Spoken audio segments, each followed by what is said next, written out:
This amped up with Cliff Schecter. I am Cliff Schecter and definitely amped up. Uh, David Schuster, does he need an introduction? CNN, MSNBC, Emmy Award winner, all around fantastic guy. And if you read his last column, you'll know he's freaking hilarious too. Yeah. You should know that. It's my pleasure to do this with David because he's amazing and makes me better.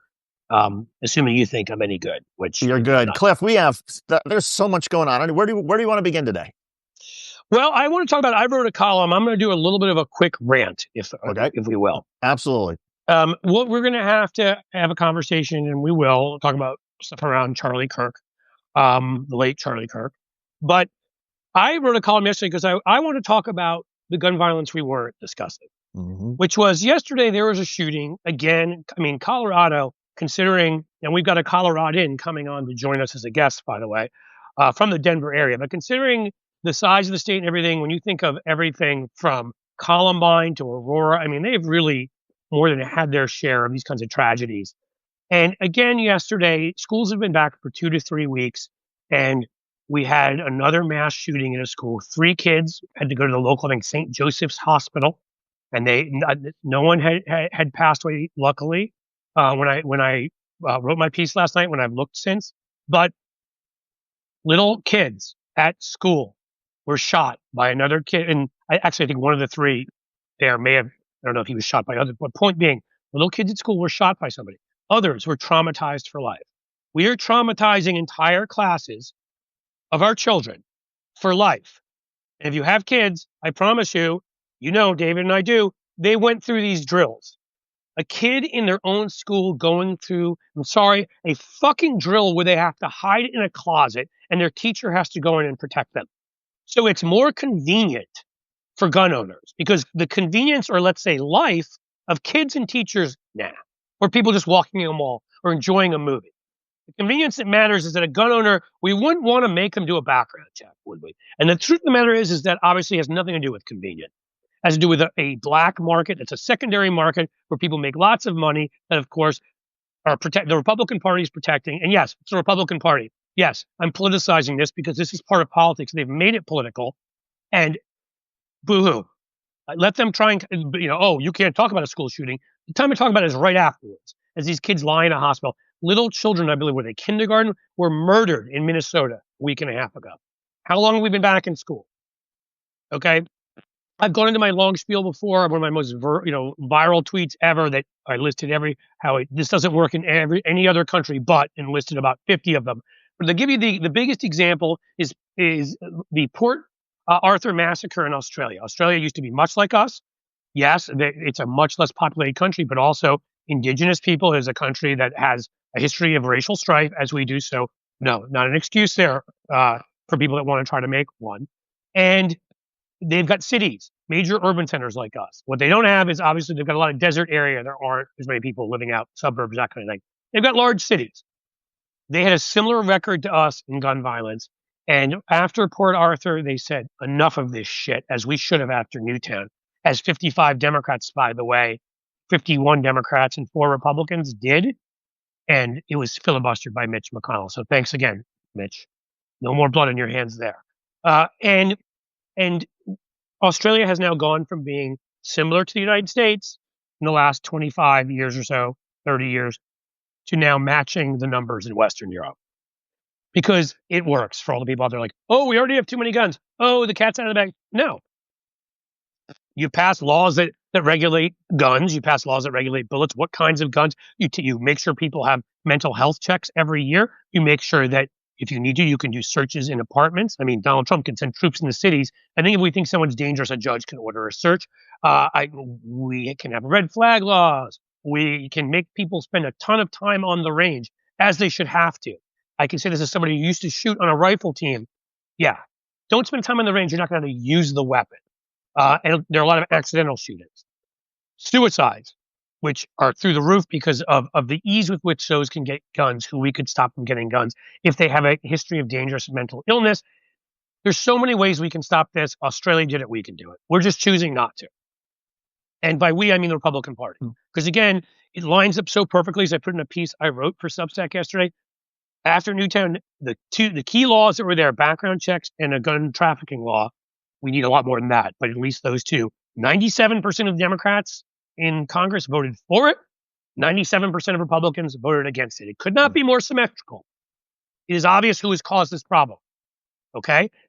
The Republicans do not care. They can say they care about your kids while they're cutting their school lunches. They can say they care about them while they're getting rid of their vaccines in schools. They can say they care about them while they're allowing them to get shot to death. They don't care about them. They've made that quite obvious. So kick every one of them out of fucking office. And after what happened yesterday, let me be clear about that politically, electorally. Protest them peacefully. Okay? What happened with Charlie Kirk should never happen. Democracies should never have that happen. Most democracies do not. And that's because they've chosen this. And we'll move on to him later. But I want to come back to this one last point. I get really angry when I see people on our side saying, we've got to get rid of the Second Amendment. We've got to do this with the Second Amendment, do that with the Second Amendment. No, we don't. A well-regulated militia. It was laid out very clearly, and any historian of the period can tell you what the Second Amendment meant. In fact, if you read it as anyone who has legal training and historical training would, you would understand they kept a lot of their guns in armories, which is why the British troops were trying to go there to get to the armory during the Revolution. It wasn't insurrectionist to overthrow the federal government. It had nothing to do with that. It did have to do with putting down rebellions like the Shays and Whiskey Rebellion. Yes, fighting if Native Americans attacked you, and that's a whole other thing we're not going to get into. Yeah, we were wrong there. But the thing about it is that when you're allowing the right to win, when you're accepting their interpretation of the Second Amendment, this Supreme Court, this group of Opus Dei freaks, all right? Do you accept their interpretation of Trump's immunity? Do you accept their interpretation of privacy and Roe versus Wade? Do you accept their interpretation they just gave us this week that there is no Fourth Amendment, apparently? You can racially profile and search people wherever the hell you want. Do you accept that? Do you accept their interpretation of voting rights? Do you think that makes sense? Do you think they're going ahead against 200 years and the founders' stated obvious claim about the most dangerous thing being money in politics? See emoluments clause, which we've never enforced. And so somebody, I don't know who, can get a $500 million jet and Bitcoin and the rest. They moved the capital from New York down to Washington because they didn't want the financial and the political capital to be the same. They didn't want a standing army. They had seen what had happened in Europe where certain wealthy kings had bought off other kings and subjugated their country. The worst thing to them was money getting into our politics. That's why there were so many corporate bans. Teddy, Roosevelt called for a complete ban on corporate money in politics. Numerous states had those laws. And it was the one in Montana that these assholes took to the Supreme Court and passed Citizens United. And honestly, the most ahistorical, the biggest attack on what our founders believed. They are liars. They are cheats. They're Opus Dei extremism.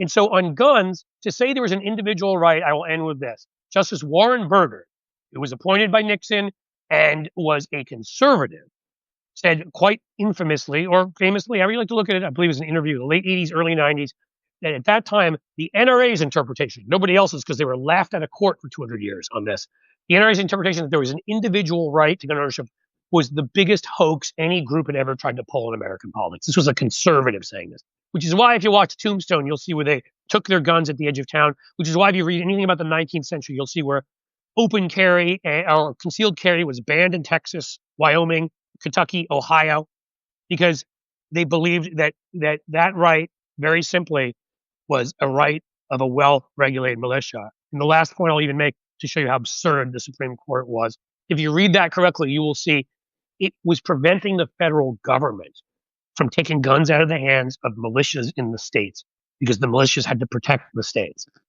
It said nothing about what the states could do. So the state of Ohio, if you correctly interpreted that amendment, or the state of Connecticut, where David is, could actually fully ban guns.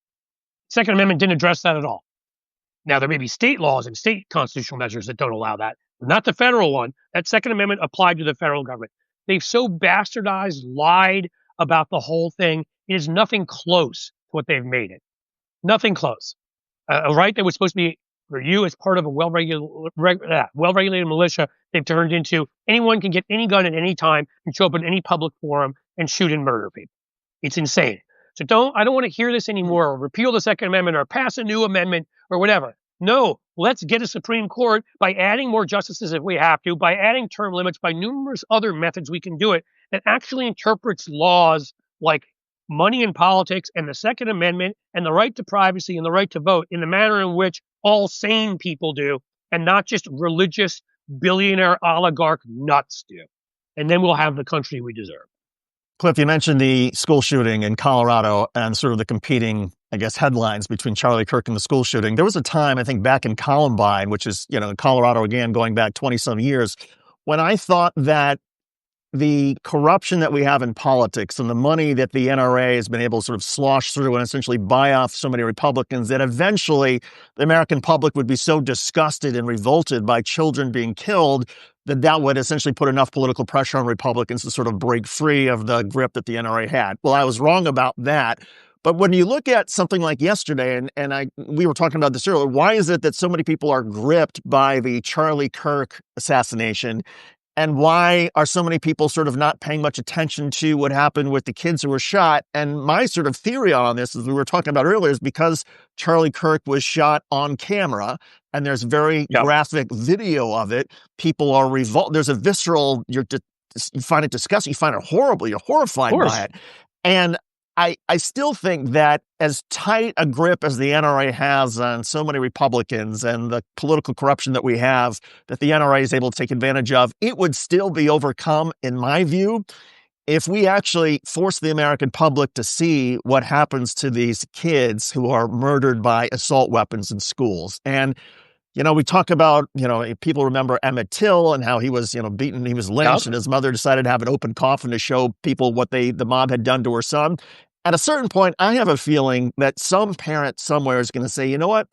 My child is dead, and I'm going to force all of you to look at what happened to my child as a result of an assault weapon. Rifle, which is a battlefield weapon. If you saw the horrific injuries to Charlie Kirk yesterday from a rifle at a couple hundred feet, the muzzle velocity of an assault rifle up close is horrifying. They've had to figure out who certain children were by their DNA. Yeah. So what I'm saying is, and a couple of parents have called for it who lost their kids. I got to know survivors, and I did some work with Everytown. I'm not sure why it didn't happen when parents called for it. But if this has to be leaked out by those parents and others, then we need to do that. And you know what? Children is the most potent example. But what about in cases, with families? What about in domestic violence cases, which are a lot of cases that nobody ever talks about, where men horribly end up using weapons to murder their ex-wives, ex-girlfriends, wives, girlfriends, whatever it might be. What about mall shootings? What about if in all of these cases? So people understood every day, 30 whatever shootings are happening in this country, if we were to show the results, I think if things would change, because the only reason the Republicans are able to escape anyhow from this in Newtown, having a two-party system is part of it, other things are part of it, is because they could effectively have states that like Wyoming and South Dakota and places that are completely rural, that get 2 senators each, that honestly, somebody did the math on their filibuster. So now you're saying they don't even need 51 votes anymore, right? They really just need, they just need 41. Somebody did the math on what percentage of the population that represented, and it was something absurd. It was like 25% of the population. That's how they get away with it, because 75 to 90% of us want to pass all of these laws. And so, it's easier to have an argument over a Second Amendment or over kids that, I don't know these kids in Connecticut, whatever it is. People can sort of sit back. But when you're confronted with, okay, you don't know the kids, but you're going to have to look at the pictures now, just as many of us saw the pictures of Charlie Kirk. I sort of stumbled on the video by accident yesterday and was horrified. And it reminded me how terrible violence is. And it sort of moved me in a sort of very visceral way.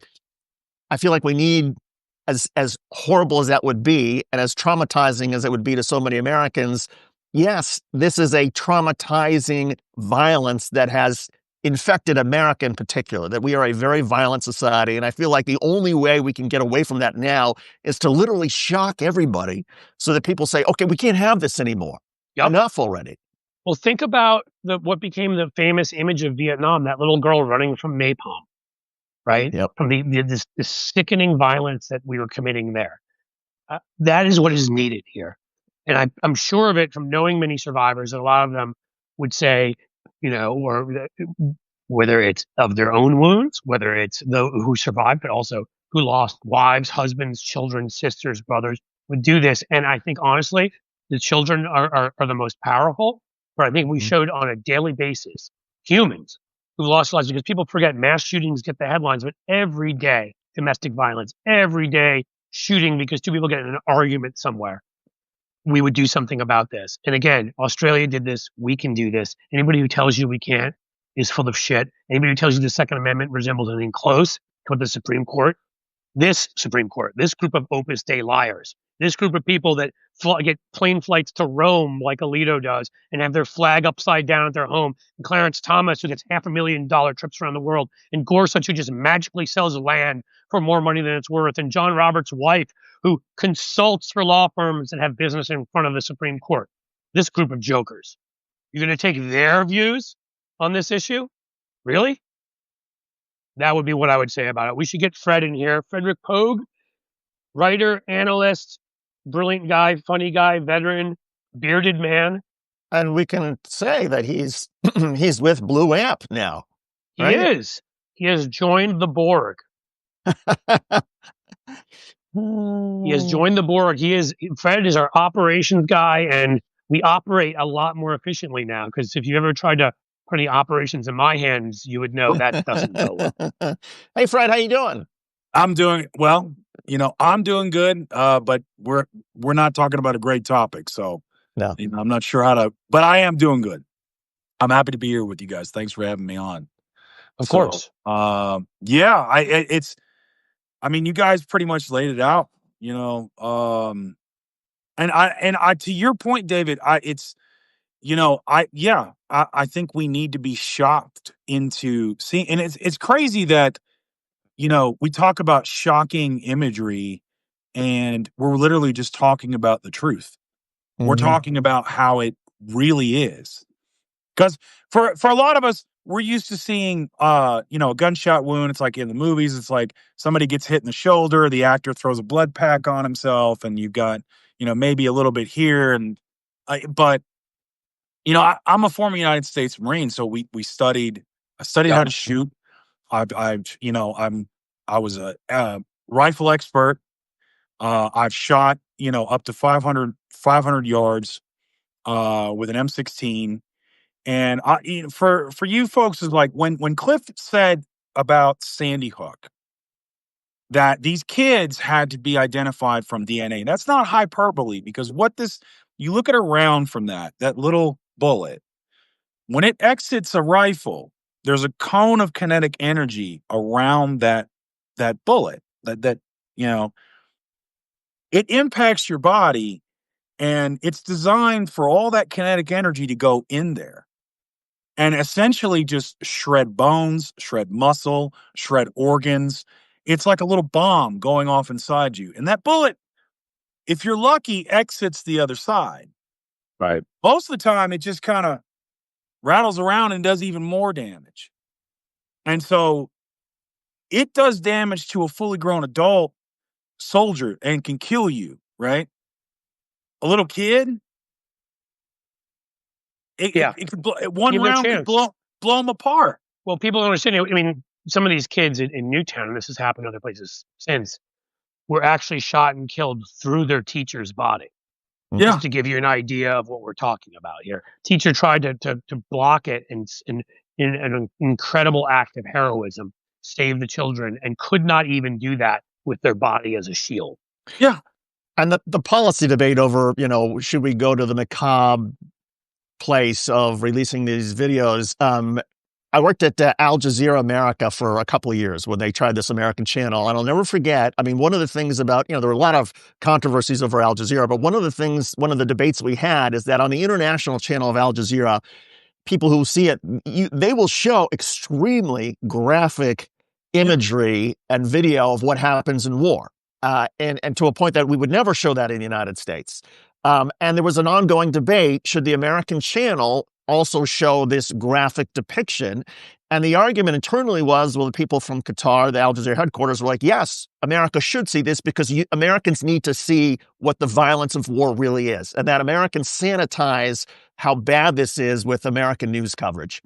In the end, the argument went out that, well, Al Jazeera America was trying to get on cable systems, and there was no way they're going to be able to go there and still be distributed to the way that they wanted. So the decision was made to sort of follow U.S. protocols and sanitize video and clean it up. But I respected the argument that was being made that if you are going to go to war, if you're going to allow guns, if you're going to allow assault weapons, you need the public to see exactly what this I is. could not agree with that more. And far be it for me to agree with Cutter on anything. But Yeah. you know what? I mean, I think if we did that in these wars, if we showed that more often, we'd be much less likely to go to war. Yep. And a whole hell of a lot of people that are really gung ho to go to war would be a lot less gung ho to go to war if they saw exactly what it looks like in reality. It's not a video game, you know. And I mean, I never had the experience like Frederic's, but again, like I've talked about in this show, like I did shoot rifles on a competitive team for 6 summers, I believe 6, yeah. And I mean, you know, and I was only sitting lying down with, you know, I mean, I got to shoot other guns too, but a 22 rifle, and I saw what that did to a target. Mhm. You know what I mean? At 50 yards, like what this stuff can do to people that is much more powerful. And again, this was in like what, early to mid 80s. I mean, you know, it's people should have to see it. I think from war, I think what happens here, I think if they saw a steady stream over a month of just daily life in the United States of everything, not just mass shootings, as I said, regular shooting, people getting shot over this, that, the other thing, and so what this looked like, I have a good feeling that Congress would be so forced into action that, you know, I mean, they felt that way after those couple shootings, you know, that happened one after the other, one at the Chicago parade and the others, when Biden got some of that stuff passed, that McConnell brought 12 Republicans or however long, because they felt like they would get crushed in the election. They had to do something about it because so many people were so upset about it. And they did pass 2 important laws. One of the ones that was blocked during Newtown, a gun trafficking law, so that, you know, if I'm on the list of people that's banned, you know, you can't go and buy me a gun, David, buy it for me. And that would, I mean, to not pass that, to filibuster that, like they did after Newtown, should tell you how sick they were. Well, we finally got that passed, and 1 or 2 other loopholes that we closed, but nothing close to where we need. And the irony of sort of shocking people into action, I almost sort of feel like we're sort of headed that way anyway, because with the number of cameras that are out there, I mean, I was, you know, I felt like we crossed a threshold with the Charlie Kirk shooting because the videos were everywhere. There was no sanitizing it. There were some calls on Elon Musk to take it off Twitter and all that sort of thing, but everybody's got a camera now. And so I feel like it's inevitable we're going to have a situation where, you know, kids are going to get shot. So there's going to be a mass shooting, and it's going to be captured on surveillance cameras and all sorts of, you know, new timers, police body cameras. It's going to be there. And it may be the sort of thing where the government can't control it, that it's people on their own phones who record horrific imagery. And then at that point, maybe it does sort of shock the system in the way that the Charlie Kirk shooting yesterday shocked people because it was just so graphic. Well, it should. Go ahead and say what you say, Fred, because I saw that too, and I was, you know, I'm not easily upset about these things, and you know, and it wasn't sort of, you know, this, oh my God, like I'm gonna throw up or something, but it was upsetting. It is upsetting seeing that done to a human being. Yes. Oh yeah, and I mean it's you know, it's, and the thing is, what's crazy about it, what it made me think of, you know, because I mean I didn't even hear about the shooting in Evergreen in Denver until I read your piece, and I was like, oh, of course, right? Because Charlie Kirk kind of subsumed everything about that day for me. And it started me to thinking, you know, because I saw the video with Charlie Kirk, and I started thinking about these kids, and I remember I graduated in 1995 before Columbine. We didn't have active shooter drills. Yeah. Nope. We didn't have, like, you know, we didn't have. I mean, I think I wrote a satirical piece years ago where it's like, oh yeah, you know, like NRA releases, you know, children's size body armor, you know, and fun festive back to school. And now they're doing that. Yeah, now they have Kevlar backpacks, and I mean, you think about it where it's like, you know, the boomers got all or I'm sorry, you know, people got upset about, not baby boomers, but a lot of folks got upset about the Gen Z stare. How would you feel if you literally went through school from kindergarten all the way up to 12th grade doing active shooter drills? Mm-hmm. But worse, being afraid not of doing being active shot shooter at. drills because you have to. doing this Right. because a bunch of selfish older assholes will not pass basic laws that have worked again in about 40 different countries similar that are high income democracies similar to us. And ones that, by the way, also have gun ownership.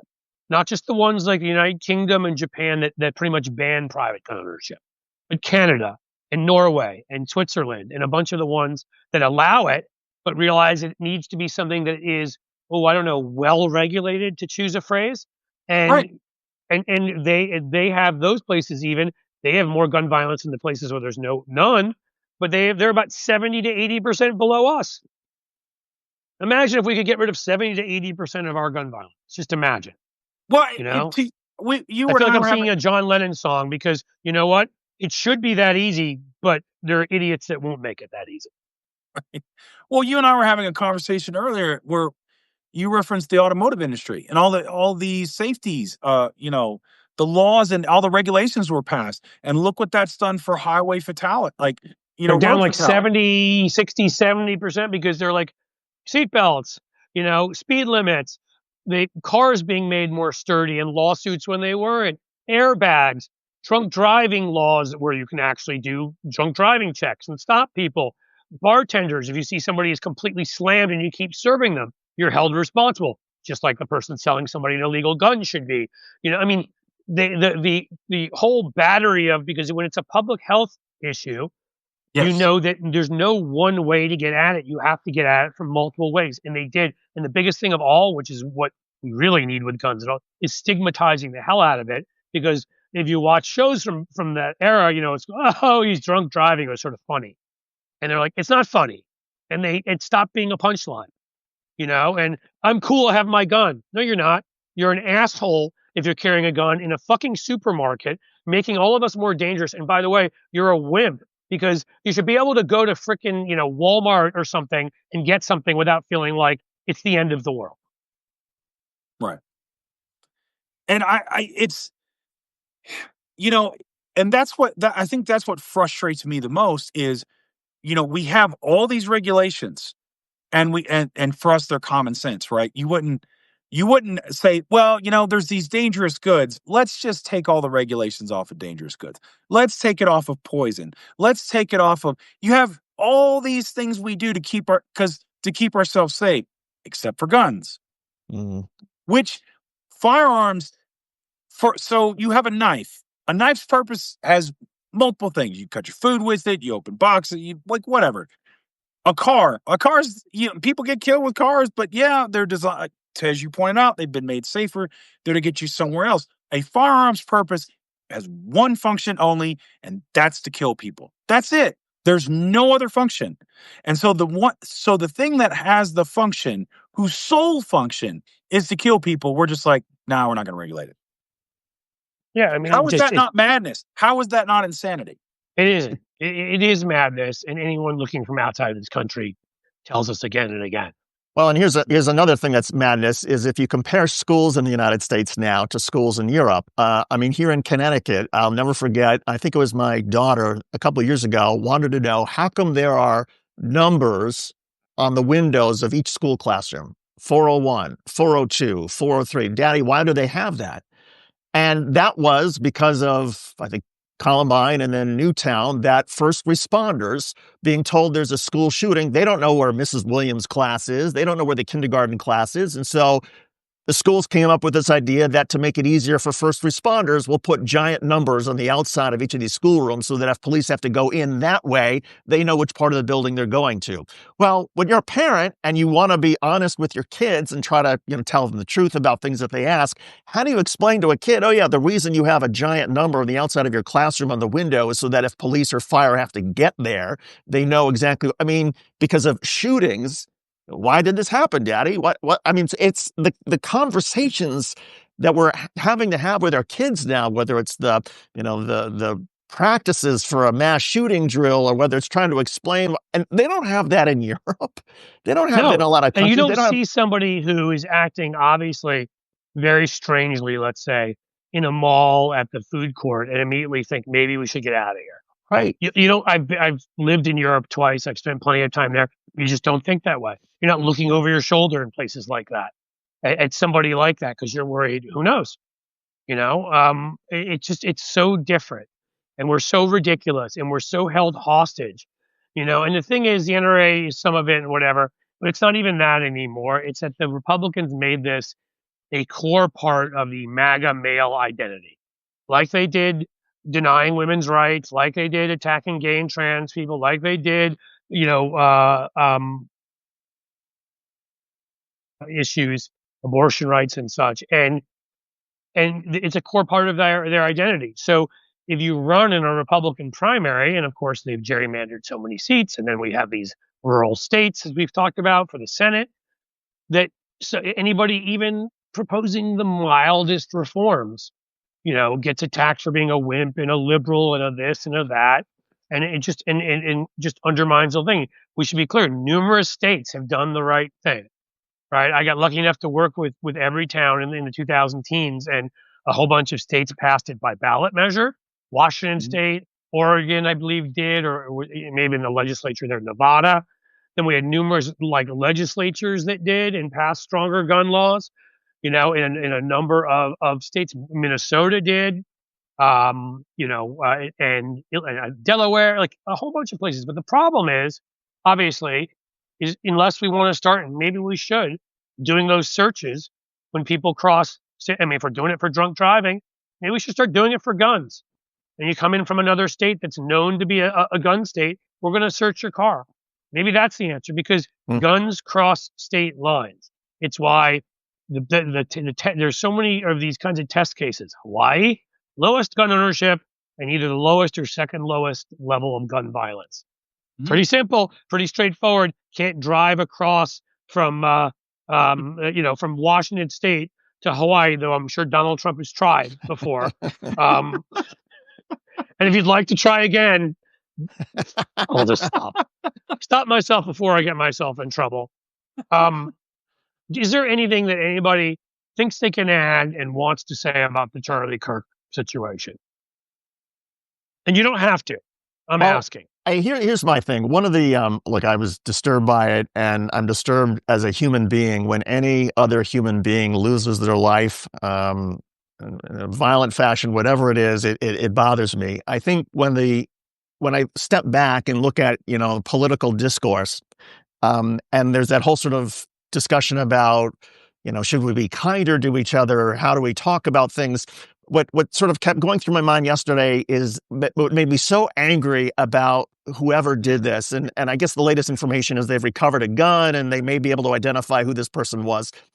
Is that our job in a democracy is, yes, to have these arguments, to be fierce about them, to be emotional, to be, full of might about them. Yep. But to make a better argument, to have better facts, to have better logic and better reasoning so that you win over people through facts and logic. The moment you resort to violence, you're ending that argument. You're ending that debate, and you're losing.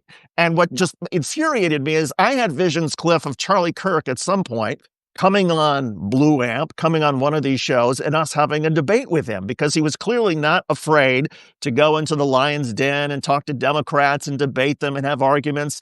And I was convinced that at some point, a guy like Charlie Kirk will have him on the show, and we will be able to convince more people than not that we are right based on the logic and the facts of the argument than he is.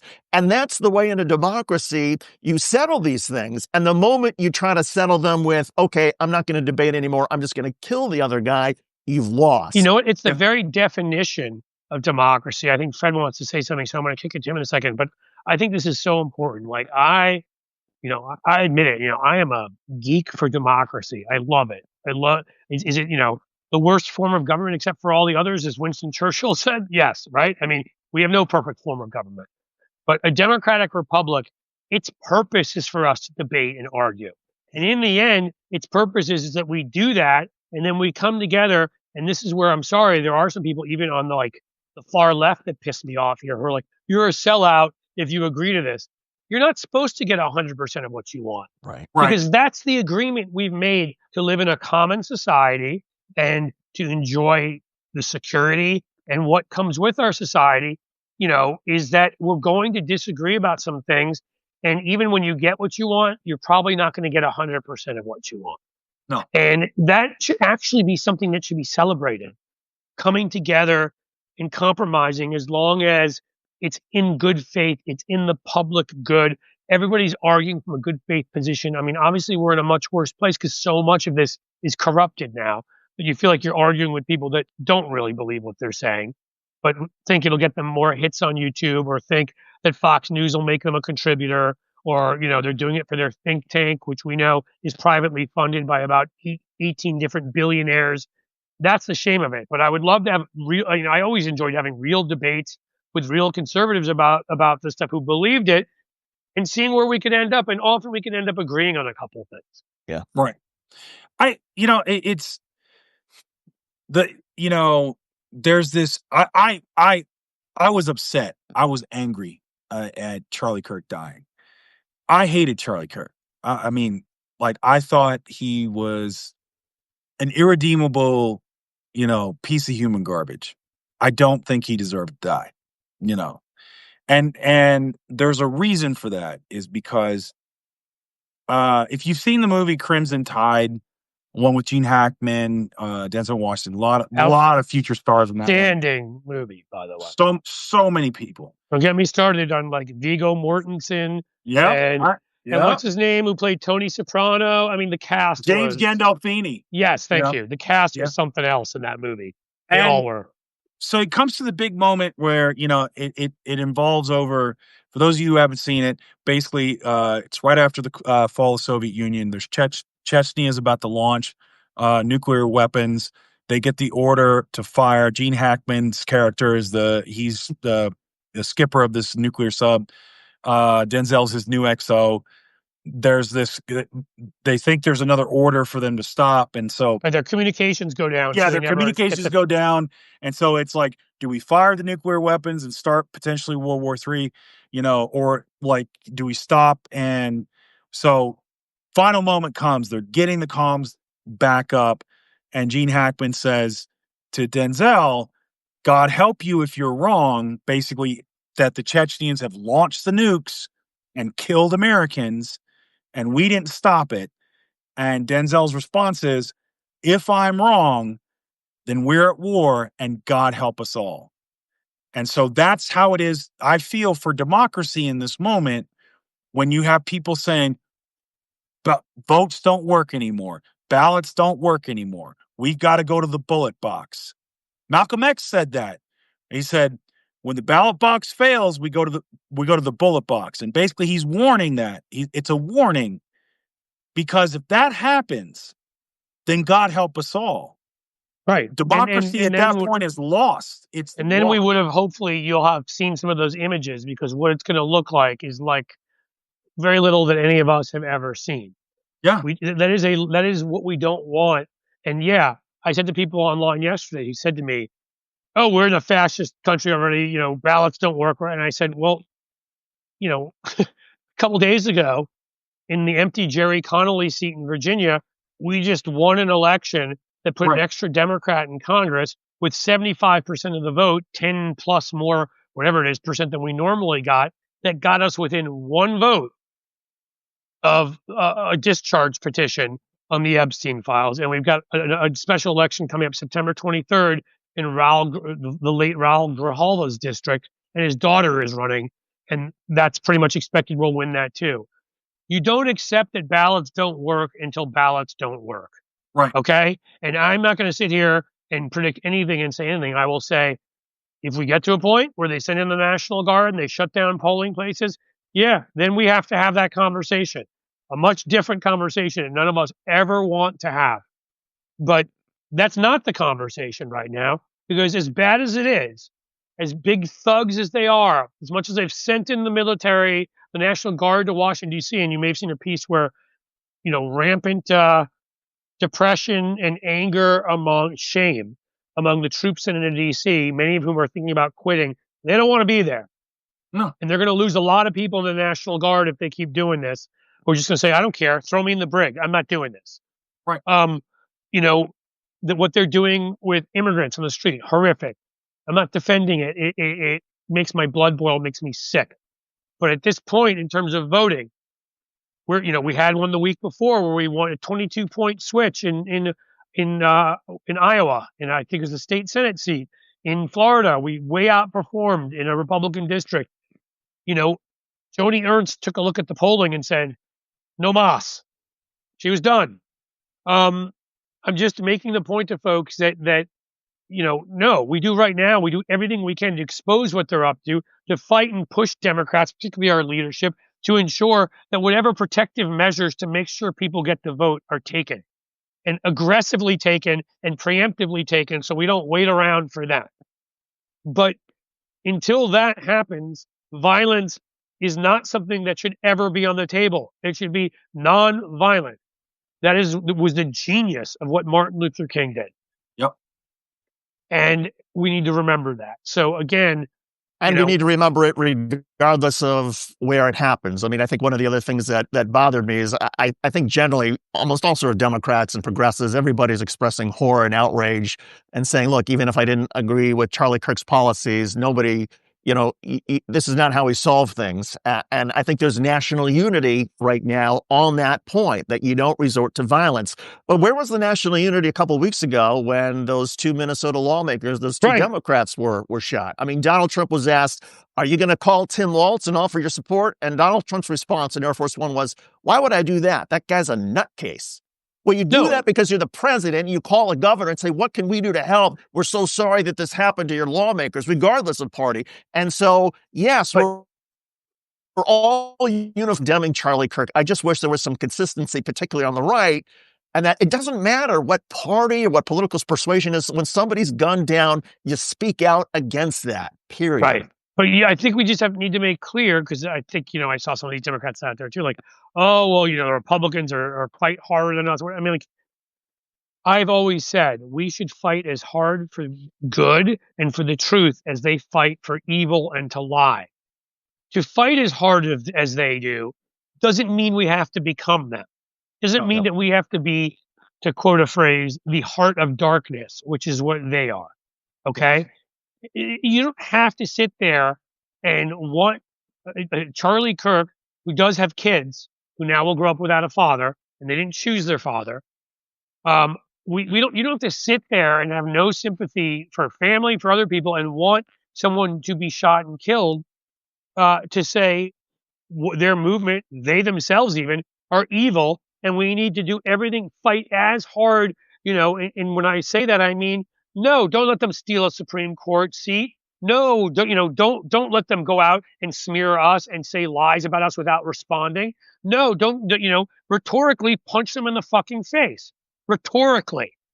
And to me, our society gets to where we want when we are able to condemn not only extrajudicial killings in the United States, but, in the news, and we were talking about this earlier, Cliff, the boat attack, the attack on the Venezuelans who were allegedly smuggling drugs. And the Trump administration decided on their own, because this boat was off the coast of Venezuela, and I guess 2,000 miles away from the United States, but allegedly loaded with narcotics and drugs and fentanyl. So the Trump administration... What's important is it was a different story. It didn't have the name Jeffrey Epstein in it, so it was a different story.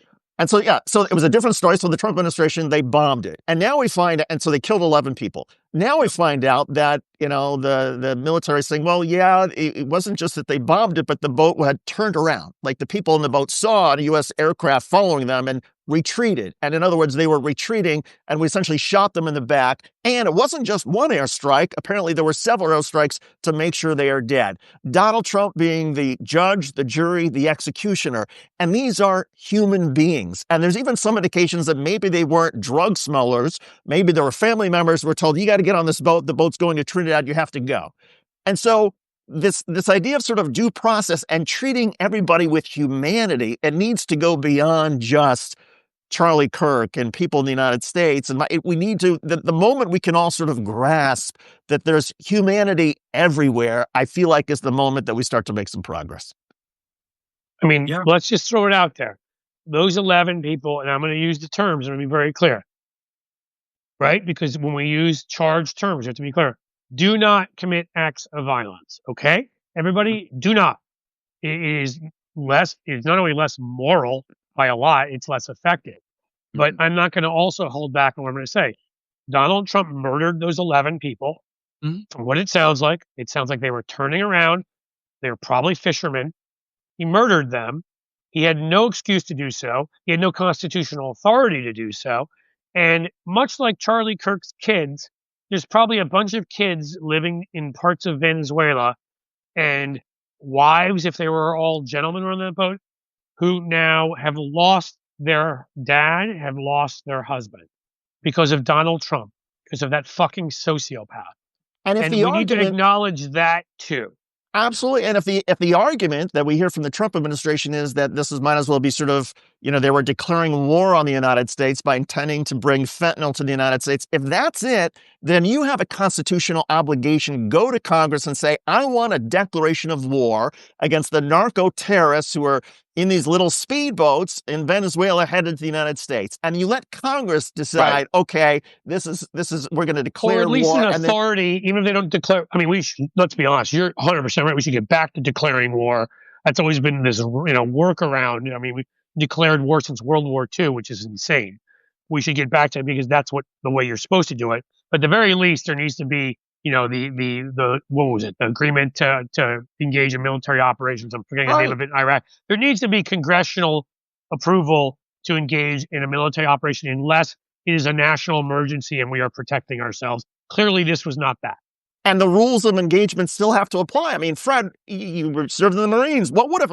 How would the Marines treat somebody if you were on a battlefield, somebody was approaching you, and then they turned around and retreated, and you shot them anyway, right? As opposed to firing warning shots or trying to get them to surrender. I mean, I can't imagine your fellow Marines would look at you and say, oh, yeah, you've got incredible courage for shooting them. They would say, no, you just violated some of our protocols. Oh yeah, well you first of all you violated Geneva Convention, like that's against the rules of the Geneva Convention.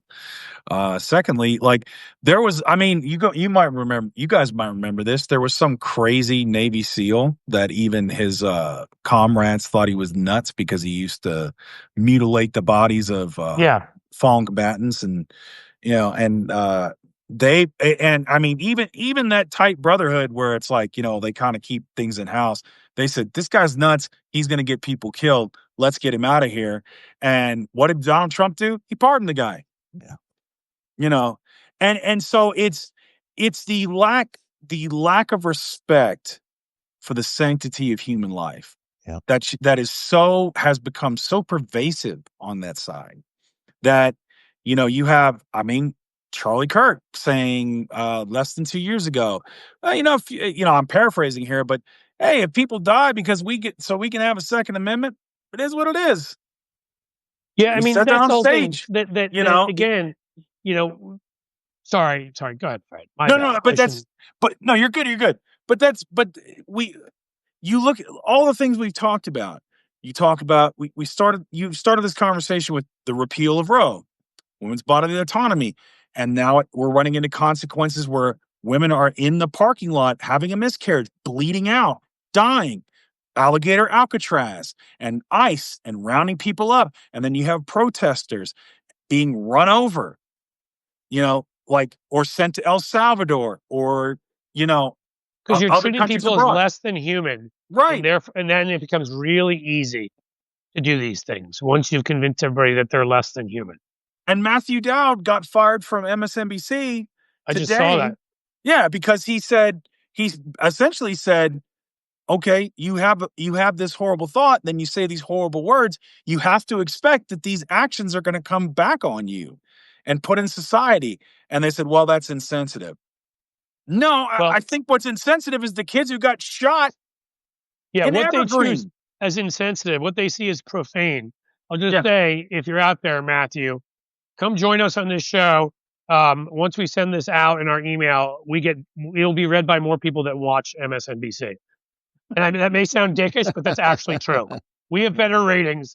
You'll get close to 500,000 people. So you know what? Come on here and tell us what you think. If at MSNBC, they're such wimps, the supposed liberal channel, that they can't even let you say something so obviously straightforward and intelligent as that.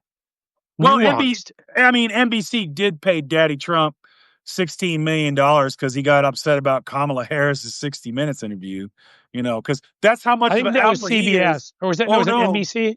I It was think, CBS. It's okay. dude, it's hard to keep track of all of the briberies, all of the bribery paid. ABC, NBC, CBS. I don't know who else. I'm sure Fox at some And point. I'm old Paramount enough. Plus, whatever. And I'm old enough to remember a time when the networks would say, "Oh my God, you said something insensitive," and they would give you an opportunity to either apologize or clarify what you meant. They wouldn't just fire you immediately, but Right. different day and age. I was going to What am say, I and talking David about? knows. David made a mistake on air. I think he's referring to, and I know David well enough to know that he didn't mean to say what he said, and they still, I think you got railroaded over there. But Yeah. I got banned from MSNBC for the better part of 3 or 4 years because I was told I was too mean to conservatives. I'm dead serious. I swear to you. This was the 2007, 8, 9, 10 era where MSNBC, if possible, was more lost than they are now. And we're like, we're going to really program to win people over. We're going to have Keith Olbermann on at this time, but right before that, Tucker Carlson, and then we're going to have Alan Keyes on, and then we're going to have Chris Matthews on. And it's sort of like, wow, you guys are programming. That's brilliant programming. Like, you really are building a brilliant station there. So apparently, this wimp, from what I was told, I won't even say his name. He doesn't deserve it. Who's one of the ones involved in the Brooks Brothers riot in 2000. And you still know who he is. He's still out there. I ripped the crap out of him in this debate with him, and he went and he whined like a little stuck pig. So, he's so mean to me. Maybe overthrowing democracy in Dade County was worse. I don't know. Another example of like what you're saying there, Frederic. Were my words more profane, or what he did towards democracy was that more profane? Don't know, but I have an idea. I know. That was the thing that made me so angry. Is like, I didn't want Charlie Kirk to be shot. I wanted to advocate against him. I wanted his ideas to be, put to the light of day and then pushed to the fringe of society where we say, we're not going to do that. But he's like, today, Charlie Kirk is dead. And we're still dealing with the effects of what he did. He could have done anything else. He could have been a garbage man. He could have been a teacher. He could have been anything else. But he decided to become a provocateur for profit. And now he damaged our society, and we have to clean it up. No, and this we should be honest about. None of us wanted him to get shot. All of us think it was a horrible tragedy. All of us hope they find the criminal that did this and arrest them. And I'm not going to deny the role that Charlie Kirk played in creating the very conditions that led to this. He's the one who fought and demonized. There was a tweet out there where he said Joe Biden's coming to take all of your guns when Biden was president. He played into that garbage. There's one of him saying that the man who went and because of right-wing rhetoric and hit Paul Pelosi over the head with a hammer in Nancy Pelosi's home should be released and be treated like a patriot. Yeah. Now, I mean, I'm sorry, but that's despicable. And anybody saying those things are despicable, live, dead, whatever. It's disgusting. And he created an atmosphere that helped lead to what, as Frederic just said, we have to all clean up. It's the atmosphere that led to his shooting. It's the atmosphere that led to Melissa Hortman's shooting. It's the atmosphere that led to Paul Pelosi getting hit with a hammer. It's the atmosphere that led to Josh Shapiro's home being lit on fire, and more and more and more of that stuff. Stop that shit. All right? Like, it's not tough to actually fight for your ideas if you actually have any, and say the kinds of things that we say here, and I can say in very strong language, but whenever I feel like I'm very careful to say, do not act violently. Yeah. If I say to punch somebody in the mouth, I say do it rhetorically. Yeah. Do it with your mouth. Don't kiss them or whatever. But you know what I mean. It depends who it is, obviously. This has been a pretty heavy hour, and I want to recognize everybody. This is tough stuff. So I want to try to lighten it up a little bit with another story that I saw this week, which I think got lost in the shuffle. So I don't know if you guys lighten up with something funny. We need it. So there was a hearing this week on Capitol Hill involving UAPs and military whistleblowers who have seen UFOs and UAPs, and they released new video. It actually was, it was of an incident that happened in October of 2024 when the U.S. was doing airstrikes at the end of the Biden administration against Houthi rebels off the coast of Yemen or in Yemen. And there was video of a Predator drone armed with a Hellfire missile. And then there's another Predator drone, and they see this mysterious orb flying across the sky. And they're not sure what it is. So they fire a Hellfire missile at this orb. And what does it do? It hits the orb, bounces like rubber, and then the missile keeps going in the same direction. And nothing, a little bit of damage to the orb, but the orb keeps flying. A Hellfire missile, which for audience that doesn't know, it is designed to vaporize tanks, terror camps, whatever the target is through GPS. It bounced off this orb. And so, one after another, witnesses were asked, what do you make of this? And they're like, we can't explain it. Clearly, this orb had some sort of technology that is far superior than anything we've ever seen, some defensive technology. We don't know what it is, and it scares us. And I was, looking at these people, and so they put it out there to say there's hundreds of these incidents that our government has been sort of collecting, which generally get kept quiet, but there's now an effort by Congress to put it out in the open and say to the American people, there are things that happen that we can't explain. Dude, what if it was the Death Star? I mean, who knows? I'm just saying, unless we have a pilot who can fly down, that way. And as Luke Skywalker said, because he had always targeted womp rats, on Tatooine, could get it just in the little ventilation system that they purposely left open.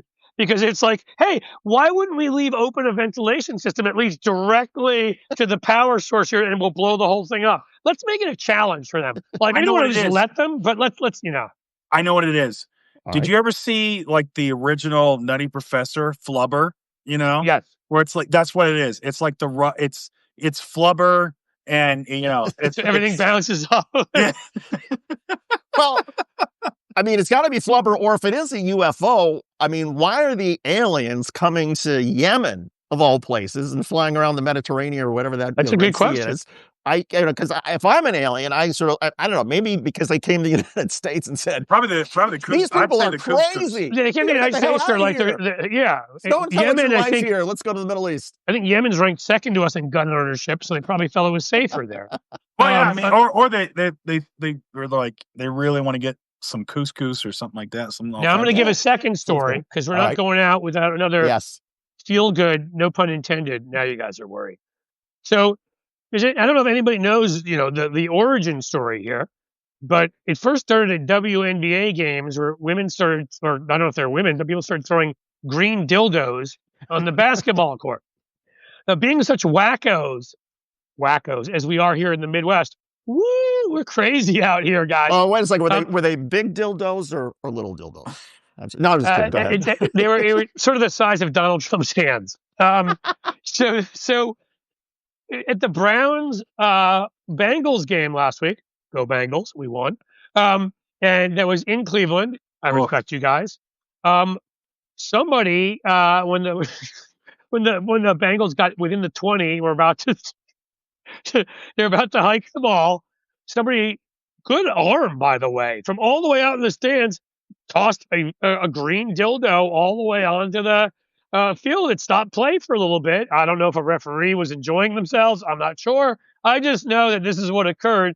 And so now this has become apparently a new thing where you're supposed to bring green dildos. Did you guys do anything like that at the University of Michigan, David, or no? No, I mean, we didn't do anything like that. I know that, I guess in college hockey, there were times when I think maybe my brother went at Cornell.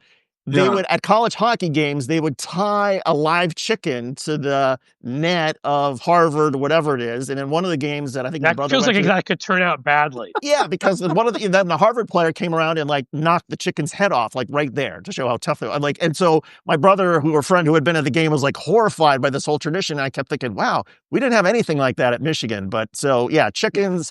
At hockey games in Detroit, they would throw a live octopus onto the ice and it would squirm around for a little bit and then die. But that was... So I was going to say, because I was going to cop to, and again, this is very difficult because I have to admit, I know you have to go soon, David, to grab kids because you're a good father. But I have to admit to, I went to the University of Pennsylvania. Used to be something that I was happy with. And then the names Elon Musk and Donald Trump got more famous. And now I hide my head in shame.